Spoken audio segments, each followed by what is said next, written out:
"The vote is unanimous," announced High Counselor Vextra, her 6 appendages raised in ceremonial fashion. "The primitive species of Sol 3 designation humans shall be classified as Category 7, useful labor resource." I watched from my observer's podium as the Galactic Assembly erupted in celebratory clicks, whistles, and thunderous applause. 73 species, representatives of the most advanced civilizations in the known universe, all agreeing on something. Now that was rarer than a neutron star with pleasant weather. My name is Zoltan Crix, Senior Xenoanthropologist for the Assembly's Cultural Integration Department. For the last 20 solar cycles, I have been studying humans from our cloaked observation platforms, and right now I was the only being in this grand chamber who looked utterly horrified. "High Counselor," I called out, my voice barely audible over the continued celebration. The amplification system finally picked up my protest. "High Counselor Vextra, I request permission to address the Assembly." Vextra's eye stalk swiveled in my direction, pupils contracting with annoyance. "The esteemed Assembly has already voted. Observer Crix. The matter is settled. But my latest reports were considered and dismissed," she interrupted. "Your peculiar fondness for this species has been noted and is becoming rather tiresome." Laughter rippled through the chamber. My exoskeleton flushed with embarrassment. "With respect, Counselor," I persisted, "categorizing humans as mere labor resources could prove catastrophically unwise. They possess qualities that our standard classification protocols fail to properly account for." Vextra made the universal gesture of dismissal, her appendages waving carelessly. "Such as? Their primitive nuclear weapons? Their laughably slow spacecraft? Their ridiculous territorial disputes over arbitrary planetary boundaries?" More laughter. More. Admiral Korak of the Tseran fleet rose to his impressive 3-meter height. "I have reviewed the military capabilities personally. Their most advanced weapon systems are barely past chemical age standards. A single Tseran battlecruiser could neutralize their entire orbital defense network in under 6 minutes. Precisely why they are perfect for Category 7, chimed in Trade Minister Blorks, his gelatinous form rippling with excitement. Strong enough for manual labor, intelligent enough for basic instruction, yet wholly incapable of resistance. The economic projections are simply magnificent." I stepped away from my podium, a breach of protocol that sent gasps through the chamber. "You are making a terrible mistake," I said, my voice steady despite my racing pulse. "Humans aren't just another primitive species to be harvested. They are different." "Different how?" asked Vextra, her tone dripping with condescension. "They are adaptive in ways we have never encountered. They thrive on challenge and adversity. And most concerning of all, they respond to threats with disproportionate creativity and violence." Scientist Supreme Yalvi, a being composed primarily of sentient gas contained within an environment suit, floated forward. Observer Crix exaggerates. "Our psychological models predict a 93.7% probability of complete submission within 1 standard cycle after first contact. The remaining 6.3% represents isolated resistance easily managed by standard pacification protocols." My frustration peaked. "Your models are flawed. They don't account for human unpredictability. These beings went from first powered flight to landing on their moon in less than 70 years. They have survived multiple near-extinction events through sheer stubborn determination." "Enough." Vextra's voice boomed through the chamber. "The Assembly has voted. Preparations for first contact and subsequent resource integration will begin immediately. Observer Crix, you are relieved of your duties and will return to your home world, pending reassignment." The finality in her voice left no room for further argument. I watched helplessly as the Assembly moved on to discuss implementation details, which corporations would receive human labor allocations, which regions of Earth would be harvested first, how the inevitable resistance would be crushed. As I gathered my research materials, Admiral Korak approached, his massive form casting a shadow over me. "You seem genuinely concerned, Observer," he said, mandibles clicking softly. Perhaps there's something about these humans that doesn't appear in your official reports? I looked up at him, wondering if I'd found an ally or another skeptic. Everything I know is in my reports, Admiral. Everything the Assembly has chosen to ignore. Korak's compound eyes glinted. Well, I suppose we will find out soon enough who's right. The first contact fleet launches tomorrow. 10 battlecruisers should be sufficient for a species that hasn't even unified its own planet. 10 battlecruisers, I repeated flatly. That's your show of force? More than enough, he replied confidently. Why waste resources? I shook my head. Admiral, when humans feel threatened, they don't cower. They fight back with everything they have. And what they don't have, they will invent, borrow, or steal. Korak made the Tsaran equivalent of a laugh, a series of staccato clicks. You speak of them as if they are some kind of mythical warriors, not primitives who still burn fossil fuels. Rest assured, observer, this will be the simplest conquest in the Assembly's history. As he walked away, I couldn't help but mutter, that's what I'm afraid of. 3 standard months later, I sat in my modest dwelling on my home world, watching news broadcasts with increasing dismay. The invasion of Earth had begun exactly as the Assembly had planned, or so the initial reports claimed. The humans had been given the standard ultimatum, surrender and accept classification as a Category 7 species or face annihilation. The Assembly's propaganda showed scenes of human leaders appearing appropriately shocked and terrified. What the broadcast didn't show, but what my private channels revealed, was what happened next. My communication terminal chimed. An encrypted message from an old colleague still working at Assembly headquarters. I opened it to find a single video file labeled classified, initial human response. The video showed a human female, apparently a leader of one of their nation-states, standing before a primitive communication device. Her face showed no fear, only cold determination as she delivered her response to the Assembly's ultimatum. To the so-called Galactic Assembly, she began, her voice steady. We, the United Governments of Earth, have received your demands. We have a very simple answer, no. She paused, then continued with remarkable composure.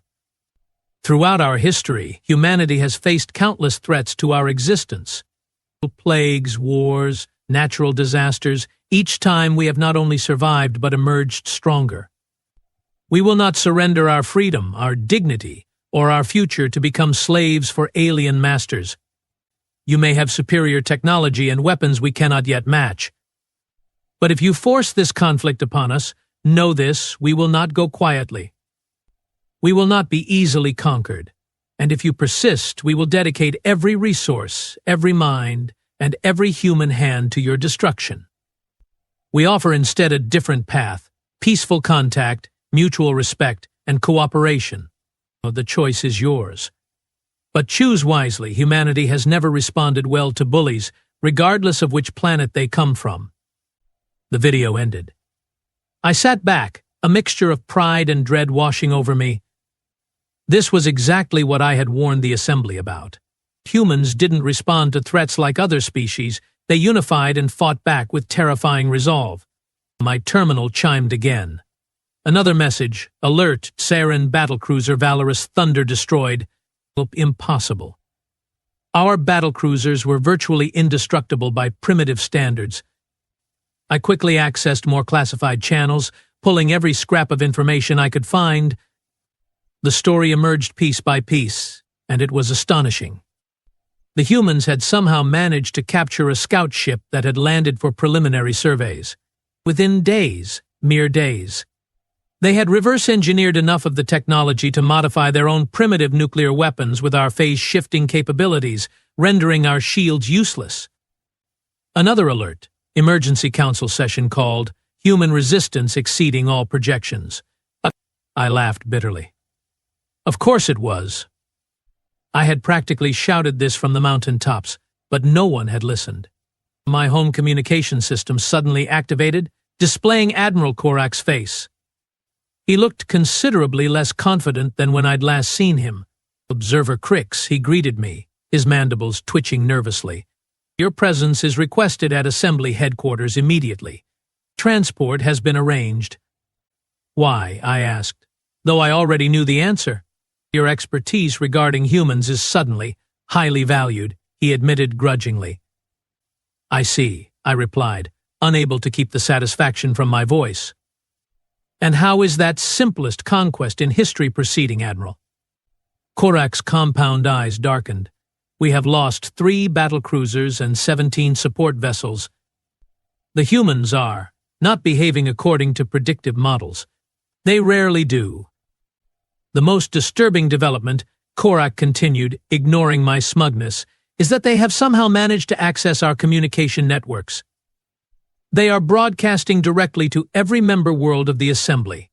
That got my attention. What are they saying? They are offering amnesty to any species that withdraws from the conflict and recognizes Earth's sovereignty. And they are sharing captured technology with less developed worlds previously denied membership in the Assembly. I couldn't help but laugh. So they are not just fighting back, they are dismantling the entire power structure of galactic politics while they are at it? That's perfectly human. This isn't amusing, observer. Korak hissed. The Assembly is fracturing. Half the member species are considering the humans' offer rather than honoring their commitments to the war effort. Let me guess, I said. The High Council wants me to help them understand humans well enough to defeat them. Essentially, yes, Korak admitted. I stood up, gathering a few personal items. I will come to the Assembly, but not to help them subjugate Earth. I'm going to advocate for immediate peace negotiations before the humans decide that merely defeating us isn't enough. You can't possibly believe they'd pose a threat to the entire Assembly. I looked at him with pity. Admiral, in the 3 months since first contact, humans have reverse-engineered our technology, neutralized our military advantage, and begun dividing our political alliance. What do you think they will be capable of in a year? In 10. None. As I prepared to leave, I picked up my original research proposal from 20 years ago. The title now seemed prophetic: Humanity, the Sleeping Giants of Sector 8. The Assembly had wanted slaves. Instead, they'd awakened something far more dangerous, a species that didn't know how to surrender, that thrived on challenge, and that was now very, very angry. And I was about to tell them I told you so in the most professional manner possible. When I arrived at Assembly headquarters, chaos reigned. Species that had coexisted peacefully for millennia were now shouting accusations at each other. The Grand Assembly Hall, usually a model of cosmic diplomacy, had devolved into something resembling a human sporting event, minus the coordinated chanting and overpriced beverages. High Counselor Vextra spotted me entering and immediately slithered over, her normally immaculate exoskeleton showing signs of stress molting.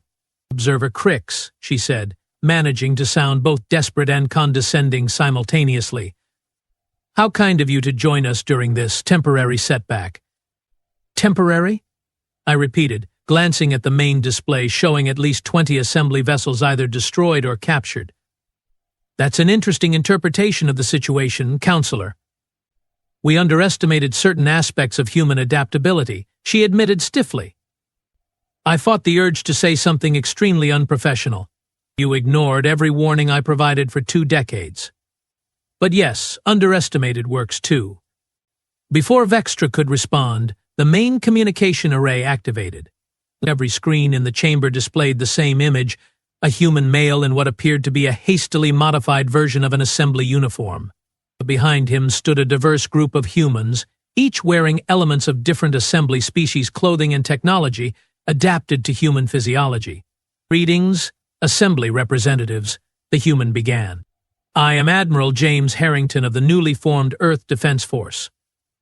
I'm speaking to you from the bridge of the gas Valorous Thunder, though we have renamed it Humanity's Reply. A collective gasp echoed through the chamber. They hadn't just destroyed our battlecruiser, they'd captured and were now operating it. In the 97 days since your unprovoked aggression against Earth. Harrington continued, we have destroyed or captured 27 of your vessels, adapted your technology to our purposes, and established diplomatic relations with 15 formerly subjugated worlds that your Assembly designated as our resource planets. He paused, letting that sink in. Even I was astonished by the speed of human advancement. We now control a significant portion of your network infrastructure, weapons platforms, and trade routes. We could continue this conflict until the complete dissolution of your assembly. His expression hardened. Or you can accept our terms. Vextra stepped forward, visibly struggling to maintain composure. And what terms would those be, human? First, immediate recognition of Earth and all human colonies as a sovereign unified entity exempt from your classification system. Second, reparations for loss of life and damage inflicted during your invasion attempt. Third, the dismantling of your species classification system and the liberation of all Category 7 worlds. Outrage erupted throughout the chamber. Vextra raised her appendages for silence. These demands are outrageous. You are one primitive world against the combined might of 73 advanced civilizations. Harrington actually smiled. Are we? Check your coalition numbers again, Counselor. And while you are at it, check your communication security. We have been broadcasting this conversation to every world in your assembly. On cue, the chamber's data displays updated, showing 39 assembly species had already withdrawn from the conflict. More were signaling their intention to follow. You have 6 Earth hours to respond, Harrington concluded. Choose wisely. The transmission ended, leaving stunned silence in its wake. Admiral Korak was the first to speak. How? How have they done this? All eyes turned to me. For the first time in my career, I had the Assembly's complete attention. I tried to tell you, I said quietly. Humans don't think like us. Where we see insurmountable obstacles, they see puzzles to solve. Where we respect limitations, they defy them out of sheer stubbornness.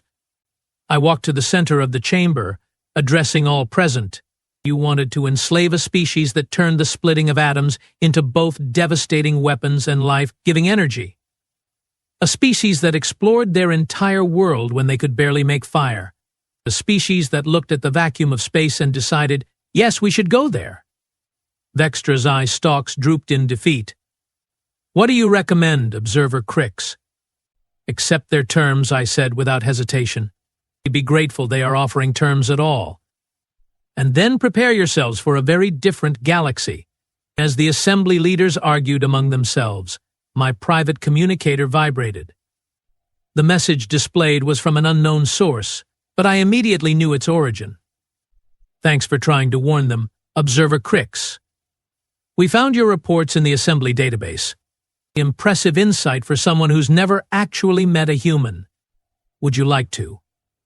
We could use someone who understands both sides, Admiral Harrington. I smiled to myself as the assembly continued its frantic debate. They had wanted to enslave humanity.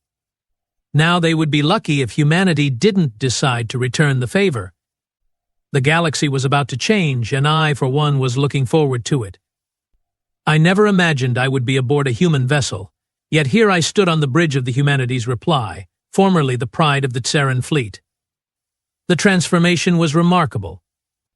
In mere weeks, the humans had not only mastered the ship's systems but improved upon them in ways that would have earned accolades at any assembly engineering symposium.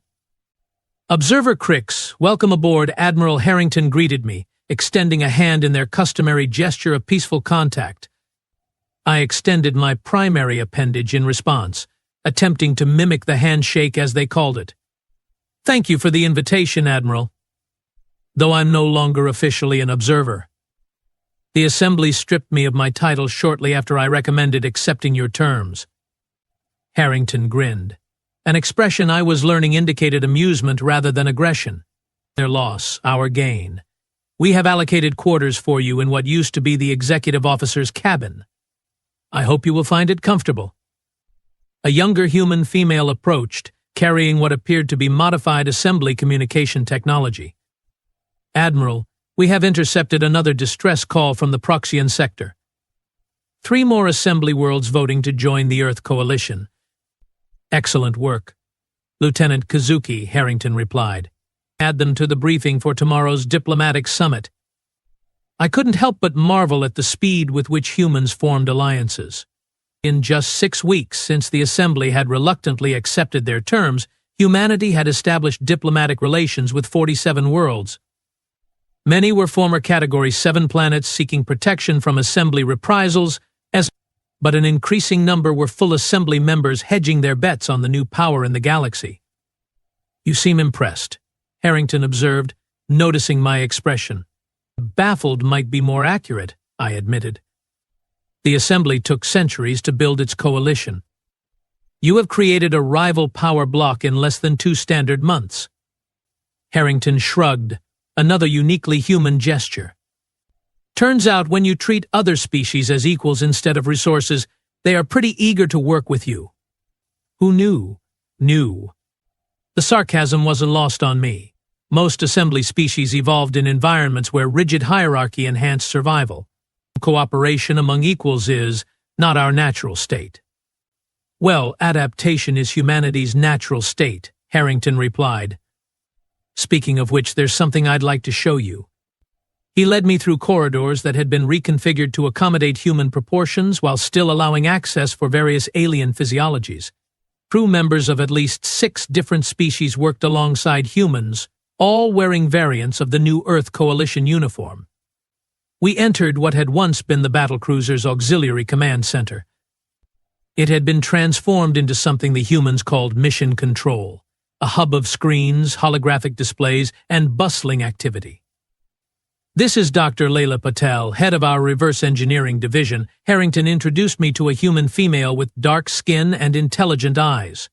"Observer Crix, your xenoanthropology papers were instrumental in helping us understand Assembly psychology," she said enthusiastically. "Particularly your work on comparative cognitive frameworks across species with different evolutionary paths." "You have read my academic publications?" I asked, astonished. "Of course. We downloaded the entire Assembly knowledge database during the first week of the conflict. Your insights helped us formulate our diplomatic approach." Before I could process this disturbing revelation about their infiltration of our most secure systems, Dr. Patel gestured toward the main display. "We wanted to show you Project Phoenix," she said proudly. The screen showed what appeared to be a massive construction project in Earth's orbit. Hundreds of vessels, some human-designed, some clearly repurposed Assembly ships, moved in coordinated patterns around a central framework that spanned several kilometers. "What am I looking at?" I asked. "The first Earth Defense Fleet carrier," Harrington explained. "We have combined Assembly phase drive technology with our own propulsion theories to create something new." "Dr. Patel, show him the drive test." Dr. Patel tapped several commands into her console. The display shifted to show a smaller vessel in deep space. Without warning, the ship simply vanished, reappearing instantly at a location the display indicated was several light-years away. "That's impossible," I whispered. "The theoretical limitations of phase drive technology limit jumps to a maximum of 0.7 light-years without a cooling cycle." "Only if you are using conventional phase matrices," Dr. Patel explained, her excitement evident. "We discovered that by inverting the quantum field and introducing a modified Higgs boson cascade, we could effectively bypass the thermal restrictions." "You solved the Yarlvik thermal paradox?" "Assembly scientists have been working on that problem for 900 years. Harrington smiled. "Dr. Patel solved it in 3 days. Once we understood the basic principles, the solution was fairly obvious." "Obvious," I repeated faintly. "The real breakthrough came when we integrated our understanding of quantum entanglement," Dr. Patel continued. "By linking multiple phase drives in a synchronized array, we can now transport vessels of any size across distances limited only by our targeting capabilities." My exoskeleton must have paled visibly, because Harrington placed a reassuring hand on my shoulder. "We are not planning galactic conquest, Observer Crix. But after what happened, humanity unanimously agreed, never again will we be vulnerable. The Phoenix carrier isn't a weapon of war, it's insurance against extinction." "The Assembly won't see it that way," I cautioned. "They will view this as an existential threat." "Perhaps," Harrington acknowledged. "But that brings us to why you are here. We need someone who understands both humanity and the assembly. Someone who can help build bridges rather than weapons. You want me as a diplomat? I asked incredulously. We want you as a teacher, Dr. Patel corrected, to help us understand the species we now share this galaxy with, and to help them understand us. Before I could respond, alarms blared throughout the ship. Lieutenant Kazuki's voice came over the communication system. Admiral, to the bridge immediately. Multiple assembly battlecruisers detected on approach vector. The bridge was a flurry of controlled activity when we arrived. Tactical displays showed 5 assembly battlecruisers in attack formation, approaching Earth's defensive perimeter. Status report, Harrington demanded, instantly switching from diplomatic mode to military commander, with 5 Sarin-class battlecruisers heavily armed. They are not responding to hails, reported a communications officer. Coalition fleet status? Defense platforms activated. The prototype squadron is moving to intercept, ETA 3 minutes. I stepped forward. Admiral, those are purification fleet vessels. They are designed for planetary bombardment. Harrington's expression darkened. They wouldn't dare. The Assembly Council wouldn't, I agreed. But that's not an official assembly formation. Look at their identification markers. They are running dark. This is a rogue action. By whom? If I had to guess? Admiral Korak. He lost significant standing when his predictions about human military capabilities proved catastrophically wrong. This would be his attempt to restore honor. Harrington processed this information with remarkable speed.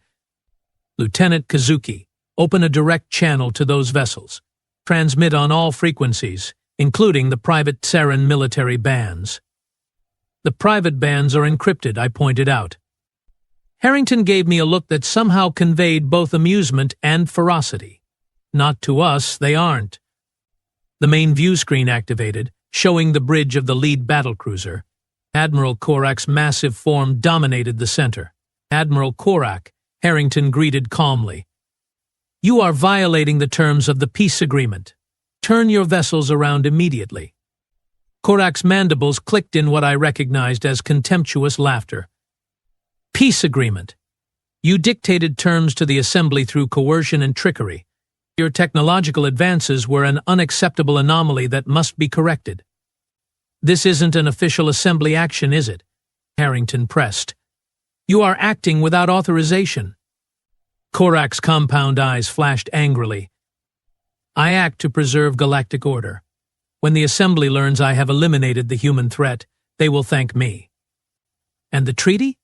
Treaties with inferior species aren't worth the molecules they are recorded on, Korak snarled.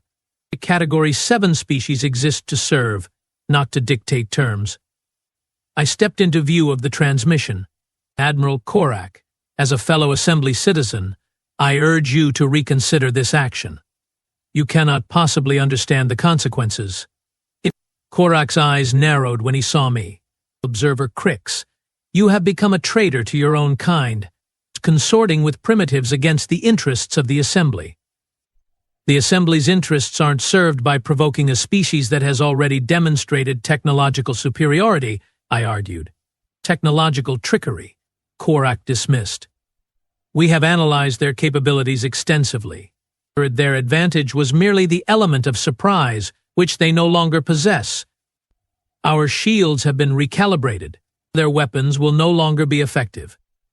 Harrington nodded to his tactical officer, who transmitted something to Korak's vessel. We have just sent you sensor readings of our defensive capabilities. Please review them before you make a terrible mistake. Korak glanced at something off-screen, his compound eyes widening momentarily before he mastered his expression. Sensor ghosts and falsified readings. You cannot deceive me. Final warning, Admiral, Harrington said quietly. Withdraw your vessels, or we will be forced to demonstrate that those readings are entirely accurate. Korak made the Tsaran gesture of battle commitment, touching his primary weapon's appendage to his honor gland. We will cleanse this system of the human infection. All vessels, advance and prepare bombardment pattern Sigma 9, with the transmission cut off. Harrington looked at his tactical display, then at me. Observer Crix, I gave him every opportunity to withdraw. Please remember that. What are you going to do? I asked, suddenly fearful. Harrington's expression was grim. Lieutenant Commander Ortiz, activate Defense Protocol Echo 7. Minimal force parameters. We want to disable, not destroy. Aye, Admiral. Echo 7 authorized, minimal force parameters confirmed. What happened next still haunts my dreams.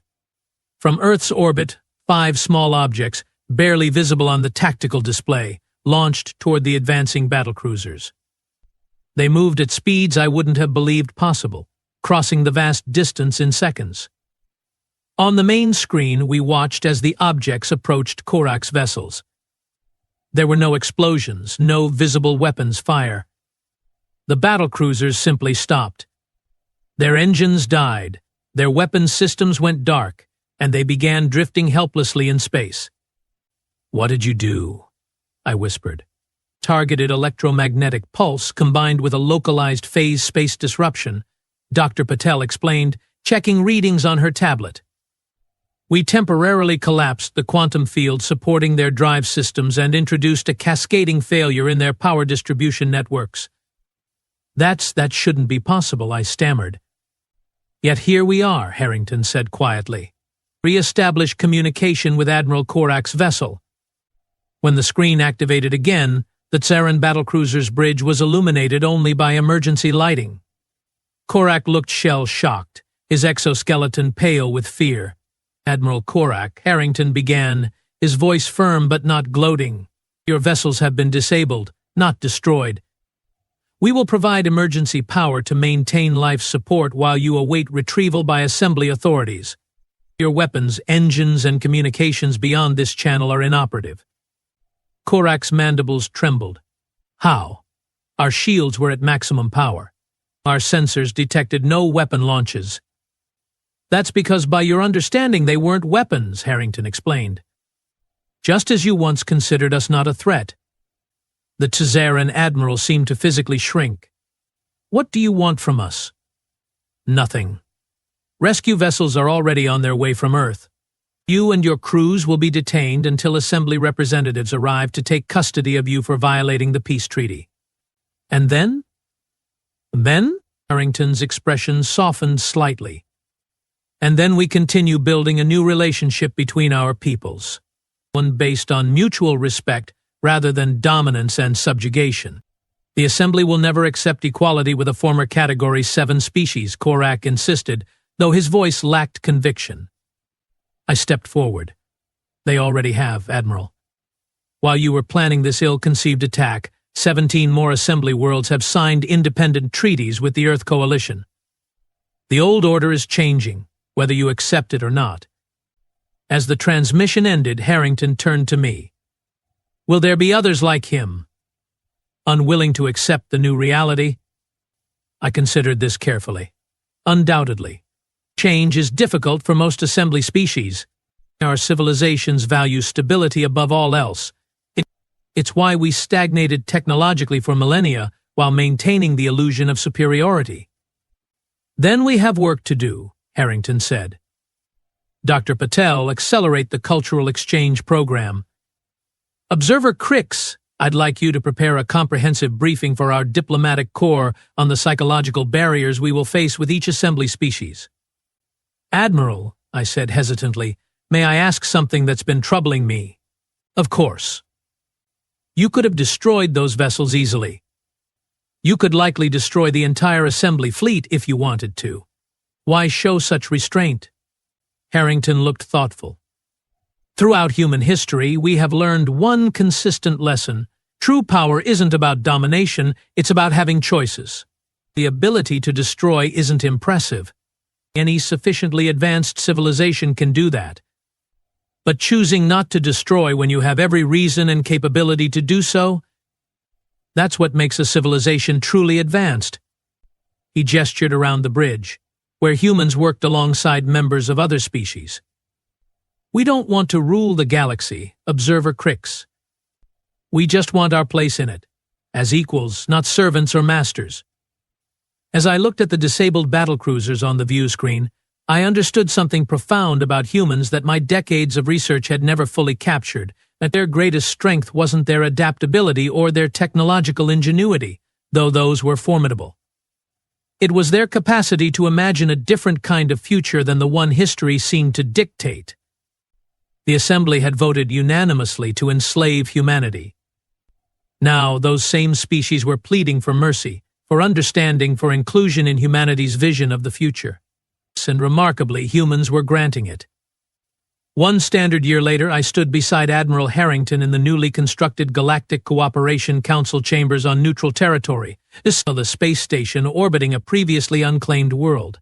Representatives from 112 species filled the chamber, most former Assembly members, along with 27 species previously classified as resourceful and denied representation. Distinguished representatives, Harrington began. 1 year ago, we faced each other across a battlefield. Today we meet as partners in creating a more just galactic community. The chamber erupted in approving sounds from 100 different biological communication systems. I watched with pride as the first resolutions of the new council were proposed: the permanent abolition of the species classification system, the establishment of technological and cultural exchange programs, and creation of mutual defense protocols. During a brief recess, High Counselor Vextra approached us, her once arrogant demeanor replaced by cautious respect. "Observer Crix," she greeted me, using my old title as a courtesy. "Your predictions about humanity proved remarkably accurate." "Thank you, Counselor," I replied, though I failed to anticipate just how quickly they would transform our understanding of galactic politics. Vextra turned to Harrington. "Admiral, while many in the former Assembly still struggle with the rapid changes of the past year, I must acknowledge that humanity has shown unexpected wisdom in victory." Harrington smiled. "Not wisdom, Counselor, just historical perspective. Humans have made enough mistakes on our own world to recognize that dominance creates only temporary stability. True security comes from cooperation. An unusual philosophy for a species that possesses such overwhelming military advantage," Vextra observed. "Perhaps that's precisely why we hold it," Harrington replied. "Power reveals character, Counselor. It doesn't create it." As they continued their diplomatic exchange, I reflected on how profoundly the galaxy had changed in a single year. The rigid hierarchy that had defined interspecies relations for millennia had given way to something new, something imperfect and occasionally chaotic, but vibrant with possibilities. The Assembly had sought to enslave a species they considered primitive, only to discover they had instead encountered the greatest catalysts for change the galaxy had ever known. And I, a once obscure xenoanthropologist who had spent decades trying to warn my people about humans, now found myself in the remarkable position of helping build bridges between our civilizations. As the council session resumed, Admiral Harrington took his seat beside representatives of former enemies, now partners in governance. He caught my eye and gave a small nod of acknowledgement. I nodded back, thinking of the human expression he had taught me, one that seemed to perfectly capture both humanity's response to attempted enslavement and their approach to rebuilding the galactic order. The best revenge isn't just surviving. It's thriving in a way your enemies never imagined possible. The Assembly had voted for dominance and received education instead. They had sought slaves and found teachers.